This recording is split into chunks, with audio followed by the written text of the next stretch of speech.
Hello, I'm Lisa. I'm an antique and vintage jewellery reseller. I sell on Etsy. I'll put a link to my store below this video in case you would like to take a look. In today's video, we're going to talk all about Saphiret glass. We'll talk about what it is, and I'll give you a brief history. We'll look at some Saphiret pieces up close. I'll show you the difference between Saphiret glass and sappharine glass. And we'll talk about water damage. I'll show you before and after photos of a Saphiret brooch that I restored to its former glory. Let's get into it. Saphiret is a special kind of glass. It was made in just one place in the world, a town called Gablonz in the region of Bohemia. This town is now called Jablonec nad Nisou, and is located in the present-day Czech Republic, which is also called Czechia. Let's go back in time a little bit. Glass making began in Gablonz way back in the mid-1500s. At this time, Gablonz was located in the Kingdom of Bohemia. Over the following centuries, the town became an important centre for glass and costume jewellery. The glass workshops there became internationally famous. The glass makers became very experimental and creative and made many different special kinds of glass. The recipes would be tightly held secrets that would be passed down within a family. They produced glass beads and glass stones for jewellery, some other glass products like vases, and some workshops also made finished costume jewellery. In the mid-1800s, Gablonz was now in the Austro-Hungarian Empire. One of the glass-making workshops came up with the idea of mixing melted gold, real gold, into blue-coloured glass while it was in a molten state. This was the creation of Saphiret glass. We don't know the exact process or recipe, but we can see that the inclusion of gold in the blue glass makes this incredible colour shifting quality. I'll see if I can show this to you.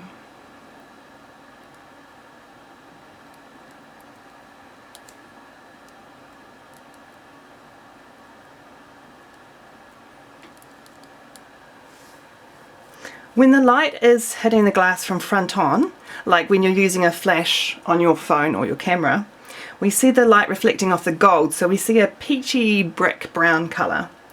But when the glass is backlit, like when you hold it up to the light, you'll see the blue. And as you move it around, you'll see flashes of both colours. Saphiret glass became a craze amongst Victorian British people, and many believed it held mystical, metaphysical properties. It was produced for about 50 years, from roughly 1850 to 1900. Around 1900, the price of gold had risen so much that it became too expensive to make Saphiret glass, so they stopped making it at 1900 or maybe just after 1900. Around that time, another special glass was invented though, and that's dragon's breath glass. I would love to know if it was the same family workshop that made Saphiret glass and then pivoted to dragon's breath when gold became too expensive, but I haven't found any information on this. So here is some dragon's breath glass. Dragon's breath glass is made by adding some sort of metal, not gold, but possibly copper, to molten glass of an amber, peachy, orangey colour. When you move it in the light, a veil of blue appears. This is the metal that you're seeing, and it's called the breath, the dragon's breath. To me, it almost looks like a portal to another dimension. Maybe I've seen too many sci-fi programs. I think of dragon's breath as Saphiret's younger, louder sibling. The effect is not as subtle as Saphiret, but personally I love both, and I wear them both often. Here is a photo of Gablonz in the early 20th century. It truly was a world-leading centre for innovation in glass making and costume jewellery, and it was exporting to many countries around the world. A particularly famous example of a Gablonz workshop that made complete costume jewellery is the Nisou brothers in the early 1900s. Sadly, this all came to an end with World War II. The recipes for Saphiret glass and dragon's breath glass were lost with the disappearance of the industry.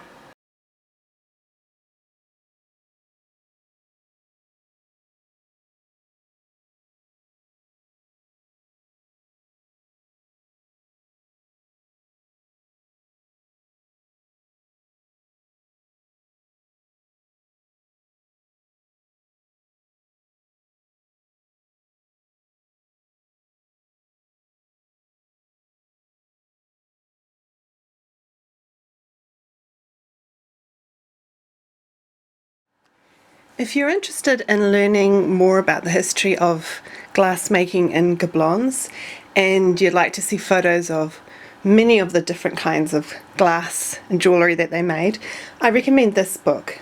It's called Baubles, Buttons and Beads, The Heritage of Bohemia. It was published in 1993, so the price guide is probably out of date. I'll just quickly flick through it for you so you can see a little bit.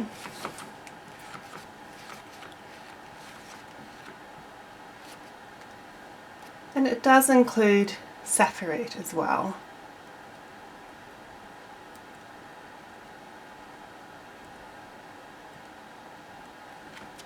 As you can see here.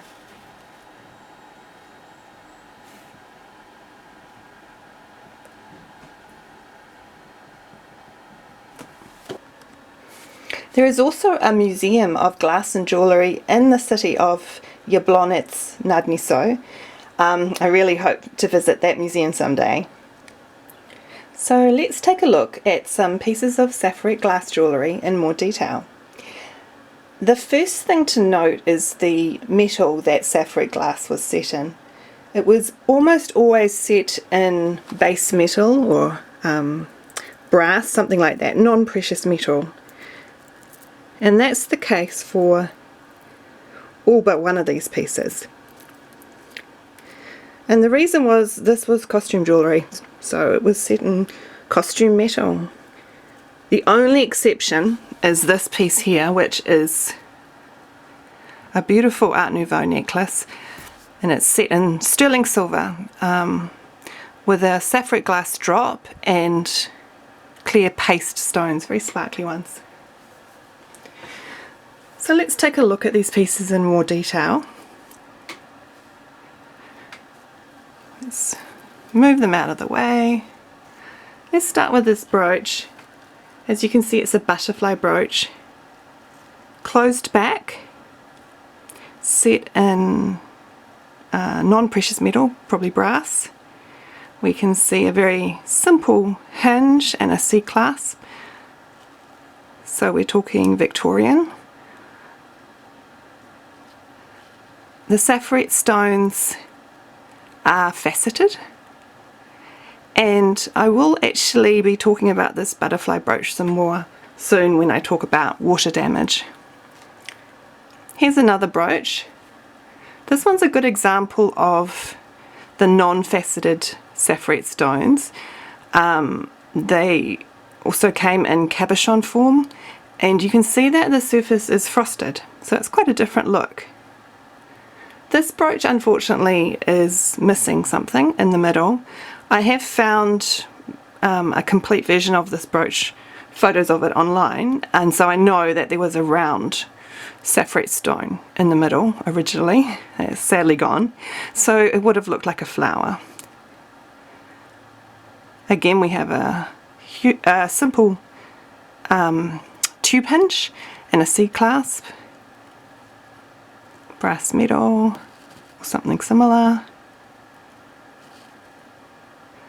I'm not normally a big fan of taking apart or changing antique pieces, but in this case, because it is missing a piece, it's broken, I am thinking of getting the 4 stones here made into a ring. Okay, let's have a look at the necklace. So set in sterling silver. It'll be around 1900 mark. The sapphire stone here in the drop, the blue is a bit paler than in some other stones. There is a variety of intensities of the blue in Saphiret glass because different mixtures, different batches were made, and so you do see variation in that.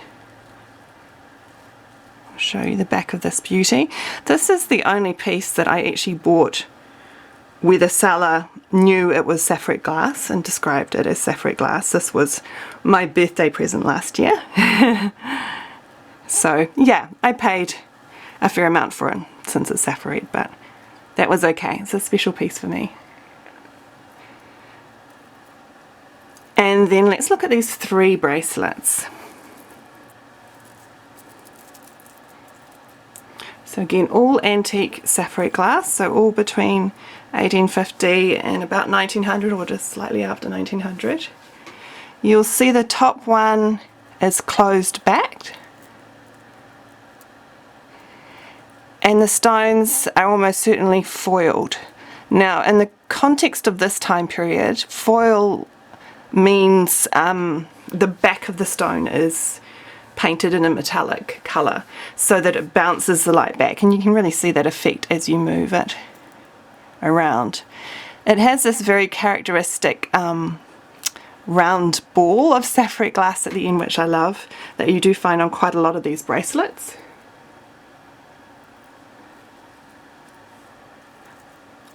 I added the safety chain to this one.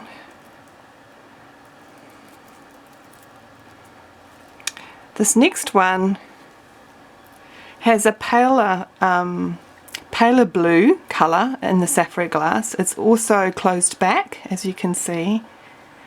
It's a simple hook clasp again. All of these bracelets have simple hook clasps. The cut of the stones is different here. They're still faceted, but it's actually a rose cut. And I think you can see it's definitely foiled. The stones are definitely foiled. They're bouncing back an amazing amount of light and sparkle. And then this one here, it's a bit different because it's open backed, as you can see. Those stones are not foiled, they're not painted on the back. Again, the simple hook clasp and the lovely ball at the end. This one's a little bit different because some of the stones actually return a colour of blue which is close to purple. So again, you get those differences between different sapphire stones here.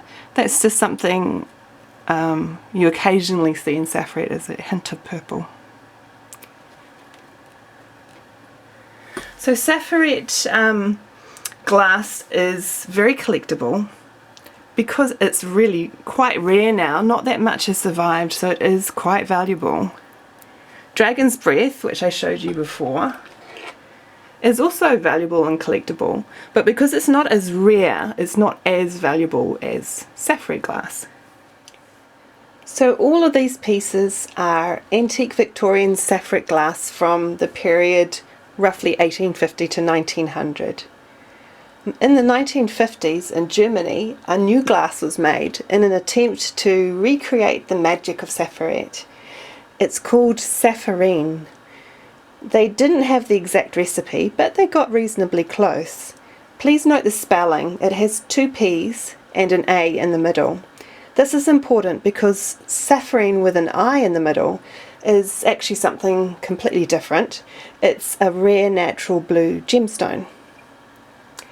So the glass stone sappharine was used by many famous costume jewellery houses in the 50s and the 60s and the 1970s.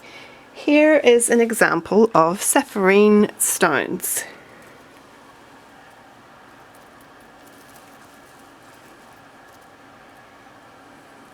We have a brooch and earring set here. It's sometimes said that they're paler in colour than antique sapphire. Probably the easiest way to identify them is from their mid-century costume jewellery settings.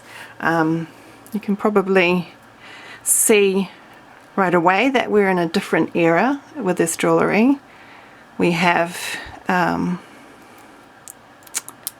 clip-on earrings, very mid-century. We have a rollover safety clasp.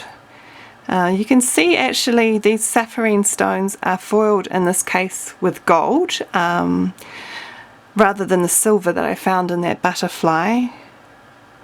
And maybe the gold foiling is the reason why the colour is quite different on these, I think. So here are the sappharine stones, and they really do look quite different from the sapphirette in my opinion. Especially they don't have much of a blue colour. However, I have seen other sappharine stones which were much bluer and closer in colour to that sapphirette look. So let's talk about water damage. If you're buying sapphirette jewellery, look closely at the condition of the stones and also look for water damage. It causes blotchiness. I see this in many of the sapphirette pieces offered to sale online. The issue is that these stones are mounted with closed backs and they're often foiled. And if water gets in, it damages the foil and it ends up looking really blotchy. I've got a photo here of this butterfly brooch. When it came to me, it had serious water damage and it looked really, really blotchy. So I decided to restore it. I took it to my jeweller to disassemble it. The stones had patchy silver paint or foil on the backs of them. The front of the brooch was painted gold. My jeweller removed a lot of the silver foil from the backs of the stones. He did it really carefully with a blade. Please be really careful if you do that, but you don't want to scratch the glass. I finished the job with some acetone. I cleaned the brooch and the stones very thoroughly, and I used rubbing alcohol to remove any grease, and then I refoiled everything. Keeping to the original colours, I painted the backs of the stones silver and the front of the brooch gold. I used metallic multi-surface acrylic paint. It took multiple layers and then I left it to harden for 3 weeks before I took it back to my jeweller to get it reassembled. Personally, I think it looks much better, and I'm glad I took the time and effort to restore this brooch. This brings me to a very important point about caring for any jewellery with closed back stones. Don't get it wet. This is true for Georgian jewellery with closed back foiled gemstones or pastes. Here are some examples from my store. They have all sold except for the garnet pendant at the bottom right. When I get pieces like these in, I don't clean them with water. I use dry methods to clean them. It's more time consuming, but it's important. And here's a little life hack. If you do get something wet accidentally, whether that's jewellery or an electronic device or a book, dry it as much as you can first and then put it in with desiccant sachets. These things.